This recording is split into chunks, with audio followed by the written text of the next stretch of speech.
So, Mike, in the Czech Republic, I find it hard not to Mike. believe, even though it doesn't make sense. So, welcome to the show. Thanks so much. Hey, thank you for taking my call. Hi, Matt. Hi, Katie. Hi. Yeah, basically, I'm having a hard time moving on from my irrational beliefs, even though I recognize they're irrational. And I'm just curious, do you think that some people are more inclined to be believers? And if so, what could they do to move on and be more rational? I know you usually recommend recovering from religion. I've checked that out, but maybe there's something more specific. So what's the thing you're still hung up on? Well, I'm kind of walking away from the Catholic Church, and my temptation right now is to basically write off the obviously corrupt church, but to like keep Jesus, I guess. And I know that there's no evidence to believe that he was real or was resurrected, but I don't know why. I just can't seem to not like walk away from that. I often find with like when you have an important change in belief, like a big worldview change, or you're sort of struggling with something internally, you can often rationalize first.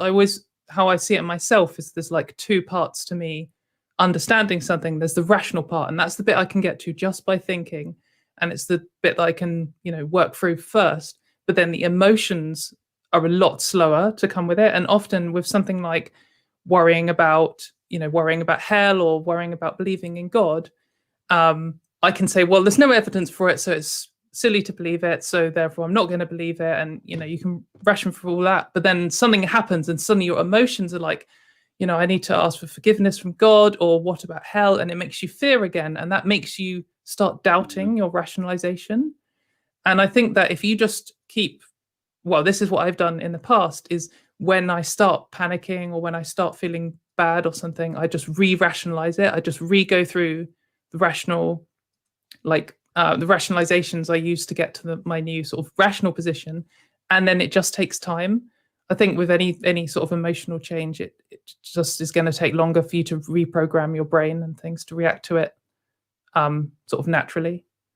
Yeah, I think that, being okay with like ditching the corrupt Catholic Church and yet not yet being comfortable with ditching Jesus in general is kind of normal-ish, and certainly an improvement. I mean, I'm happy. I'd love for everyone to be completely rational, but it's not something that happens instantly or to everyone or in all ways.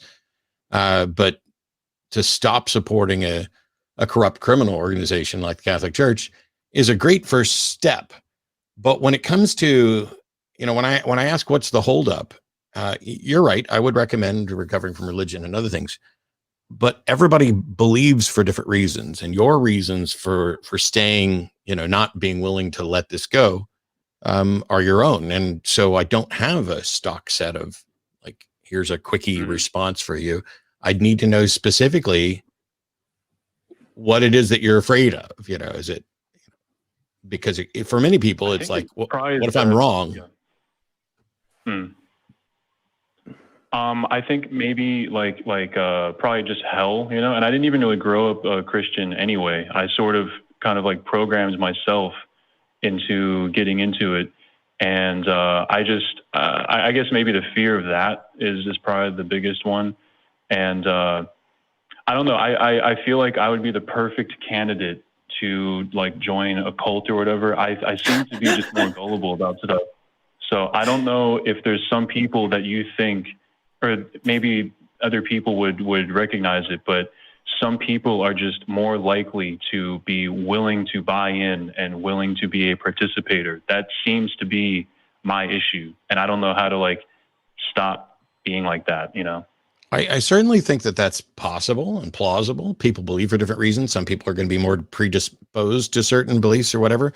What I find confusing is that someone could simultaneously be the type of person who is excessively gullible and then also have the presence of mind to say, I think I'm just gullible. Because if you've recognized the problem, now what's stopping you from taking the steps to fix it?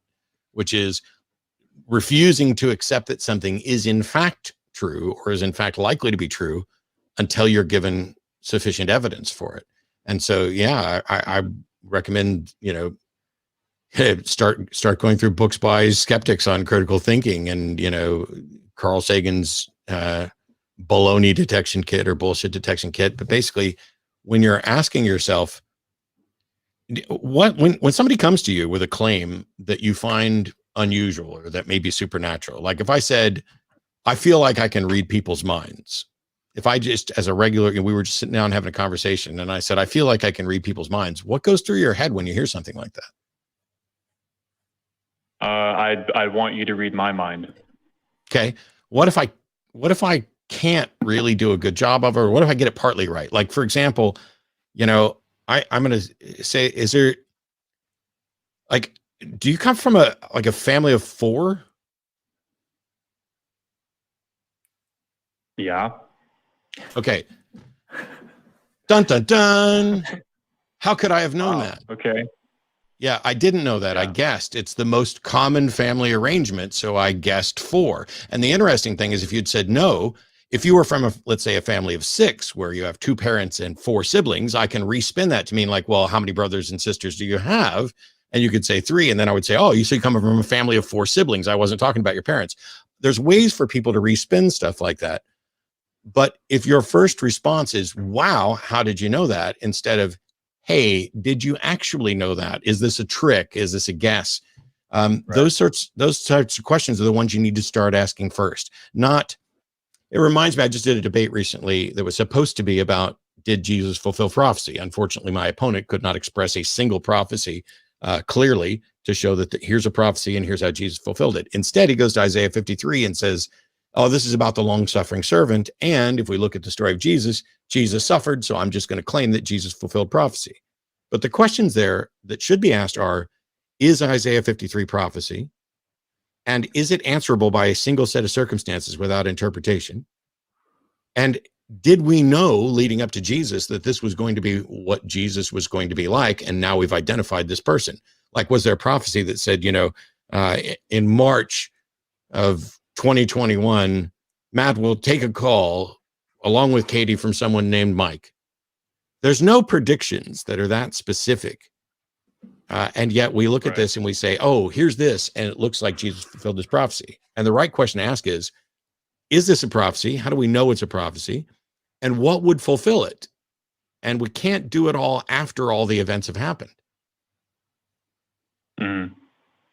Yeah, his name wasn't even Emmanuel. And I've tried to get like a concrete reason for that, where it's like, okay, clearly black and white, he will be born, his name will be Emmanuel. And then people will say, oh, well, that means God is with us. But I don't understand, like, why not just make his name Emmanuel? But that's a different thing, though. I actually saw that debate, and you have another one with Trent Horn coming up, I think, right? I was excited to watch that.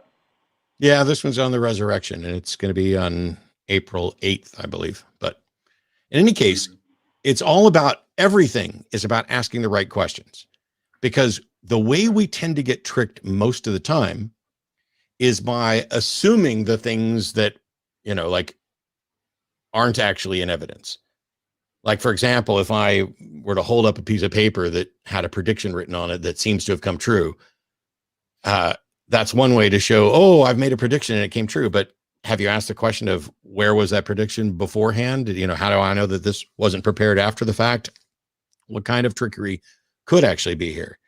And it's a really difficult training thing. And so here's the question for you, Mike. What reason do you have to think that there is a Jesus who is actually divine? Have you ever met that person, interacted with them in any way? Do you have evidence of their existence, either as a human or as a divine? Do you have any way to show that anyone or anything could or should be viewed as divine? I don't, and I've been listening to your show for a while now, so I've kind of already heard most of the arguments against, and that's what's kind of leading me out of that anyway. But I think the fact that it's survived for so long, and I know that that's not an argument that would prove that it's real. But isn't that true for other religions too? There were older religions than Christianity. I just happen to be born. Yeah, I just happen to be born in a culture where that's the dominant religion. So I'm assuming that's why I'm more, drawn to that. But no. So what would be if fear, or if, you know, not having the answers is what makes people initially believe things in the first place, what do you think is the primary reason that it persists today? Are people, and I don't want to say like just the Catholic Church, but would what's the benefit of it still existing? Group conformity? Is it just monetarily? Yeah. It's group conformity. If I pack up everything I own and I move to a new town anywhere in the Western world, there's a church there for every denomination associated. So if somebody says, you know, if I was still like a Southern Baptist, I would have a church there and they would be willing to accept me right away without anything else other than, hi, I'm a believer in Christ and I used to attend this Southern Baptist church in Missouri and now I want to join your church. And they'd be like, yay, it's a built-in community. You don't have to worry about being too ostracized if you're in the group that is the overwhelming majority. It's only when you are in the group, well, various groups that Katie and I are in, where we are maligned for not believing in a God. And I think that's true for non-religions as well. Like whenever I've moved to a new city, the first thing I do is seek out all of the pubs that play metal music, and then I instantly have a community. Yep. And I mean, perhaps that's convincing me to like metal when I shouldn't. But I agree with the I agree with that community. But I guess there's also the fact that there is something in it for the power structures to maintain themselves.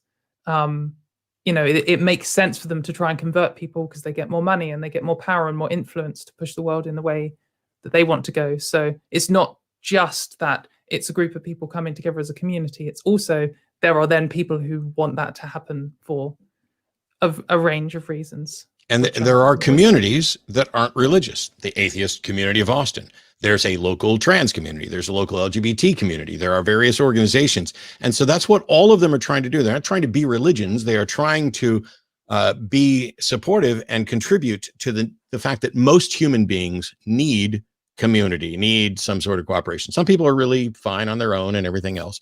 But by and large, it is handy to say, these are my people. Now, I'd love to get to a point where my people is everybody, but I'm not stupid and I'm not advocating for ridiculous things that are never going to happen. But there are real advantages there. For example, when I was a Southern Baptist, if somebody asked me about morality, I could very easily say what the Bible had to say about morality or moral issues. And I don't have to give any sort of justification for it. Hey, this is what God said. You know, or at least in my opinion, this is what God said type of thing. It gives you a lot of easy answers, so you don't have to do much work. The world can be hard and difficult if you're trying to actually answer these difficult questions that religions pretend to answer but can't. So there are a lot of advantages to being religious. Unfortunately, one of those advantages is not possessing the truth. And so if you care about whether or not things are true, and you care more about whether they're true than whether they're comfortable, religion isn't going to help you there. Religion's going to try to make whatever it claims comfortable, and it's not going to actually demonstrate that it's true. Yeah, I think people just compartmentalize that though. They'll be kind of rational with everything else except when it comes to their core belief in like their creator or whatever. So that's why you get like scientists and stuff, and they'll say, yeah, well, I'm an astronomer or something, but yeah, I believe that God created everything.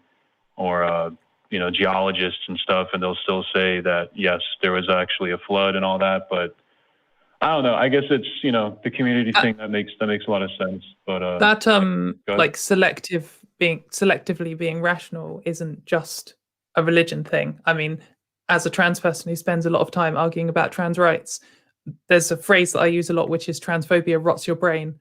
And what I mean by that is, you'll meet these rational people and they'll make these rational arguments in every single situation. And as soon as it comes to trans people, they just can't. And because they have this core belief that they have to hold up. And it's a shame because sometimes it means that otherwise great people suddenly are horrible to certain people. But yeah, that's not just a religion thing. I think it's like when anyone has a strong ideology and they feel threatened by it not being quite right or it being wrong or someone saying you should change it, then they sort of shut down their rational faculties when it comes to confronting that. So yeah, I think it can be very easy to think, oh, this is what religion does, and everyone else is then sort of free of this. And you see this in atheists, often like people who are newly atheists, they feel like, oh, I've cast away irrationality, I'm now the perfect rational being. And then they'll approach some new topic like trans rights or anything else, and they'll just assume, because I'm saying it, it must be rational because I'm not religious anymore. And yeah, it's this kind of the same situation. I want to encourage. We're gonna move on a bit, Mike, but I want to encourage you. First of all, give yourself some time. You don't have to be ready to like change and let go of everything all in one fell swoop. But most importantly, just keep asking the same. Well, not the same. Keep asking questions about your beliefs. You don't have to ask the same questions over and over again. Although on occasion, asking the same question can be useful, especially if the question is, do I have a good reason to believe in this? Or have I just been indoctrinated or scared into believing this? Certainly. Okay. Thank you both so much. Happy 20th birthday, Katie, and happy 16th, Matt. Thank you so much. Thank you.